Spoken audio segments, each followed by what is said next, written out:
ser meu irmão. Isto posto, o Freud tem coisas dele que simplesmente eu falo que ele estava fumando alguma coisa naquele charuto dele lá. Tem coisa que eu acho que não. Pô, o cara, a ideia dele de ego, superego, do id, do inconsciente, sabe? Poxa. Só que o Freud, aí foi uma escorregadela feia, ele começou a abandonar o discurso de Deus. E ele teve 2 ex-discípulos que largaram-no justamente porque ele tirou Deus da equação e a coisa ficou muito estranha. Quem falou que Deus estava morto? Quem Aí foi? foi Nietzsche. Ah, foi Nietzsche, Aí foi né? Nietzsche. Mas os 2 discípulos de Freud que decepcionaram-se com ele foi Jung, Carl Gustav Jung, e Viktor Frankl, que fundou a terceira escola de psicanálise de Viena. E o Freud dizia que, na verdade, aparentemente Freud até estava certo, se eu aplicar agora a situação de Covid. O Freud dizia que o que nos diferencia, na verdade, são apenas as convenções sociais. Por exemplo, por que a rainha da Inglaterra vai sentar e comer de maneira toda nobre, com talheres, Vários esperando, talheres, vários copos. colocando assim, e aquele menino talvez que está lá na Etiópia passando fome vai comer com a mão de qualquer jeito? Eles disseram, Freud dizia, por causa das convenções sociais. A rainha Elizabeth, eu estou dando um exemplo, não é Freud que dá esse exemplo, ela só come com delicadeza porque tem comida suficiente para ela e para todo mundo.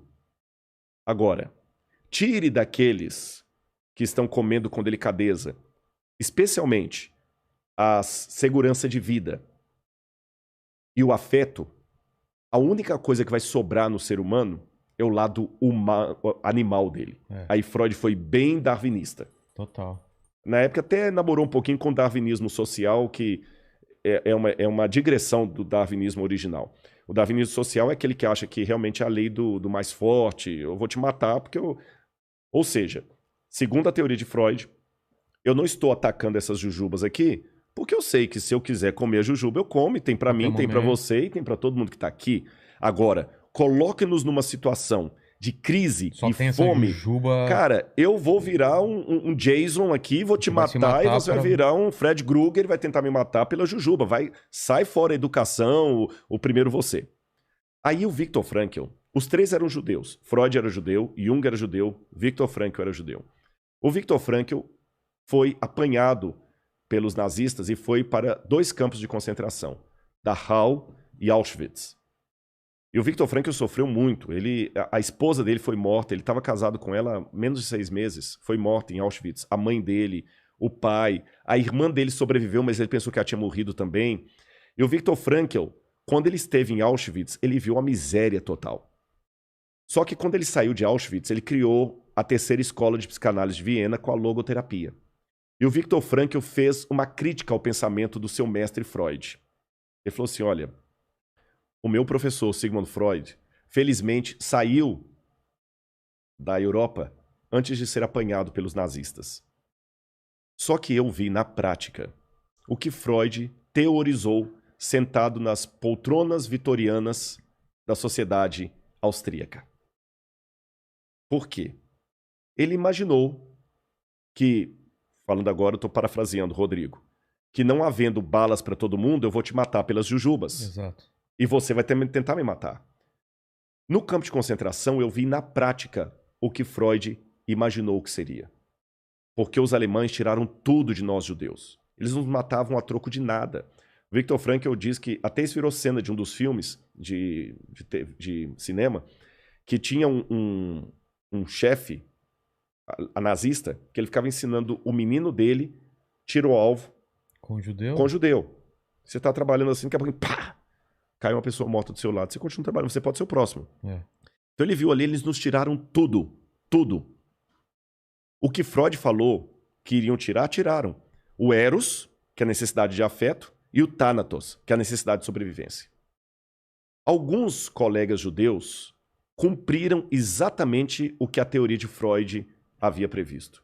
Eu vi judeus clássicos se prostituindo para ter um pedaço de pão a mais no café da manhã. Eu vi judeu matando sufocado o outro judeu só para roubar as botas dele. Eu vi judeu roubando a sopa do outro judeu. Agora, ao mesmo tempo que eu vi isso, eu vi alguns se tornando heróis. De que maneira? Eu vi um judeu dando a única sopa que ele tinha para um outro que estava mais debilitado comer e ele mesmo ficou com fome. Eu vi judeu tirando o sapato dele e ficando com os pés congelados para aquecer o pé do outro que estava com perigo de uma gangrena. Eu vi judeus se sacrificando para salvar judeus.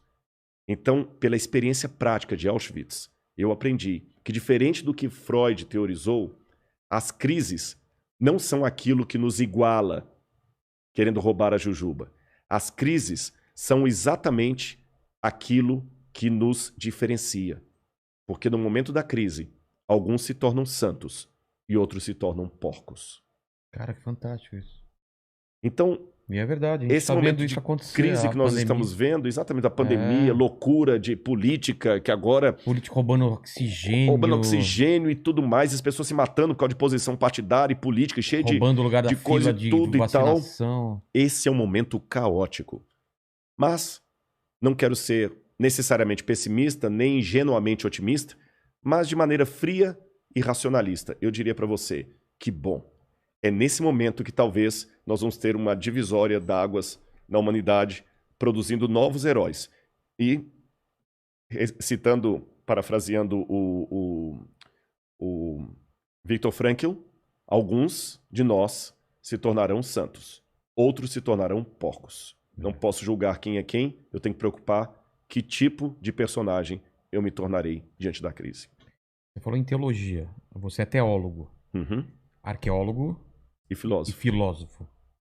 Você, Mandíbula, o que você é? Universitário.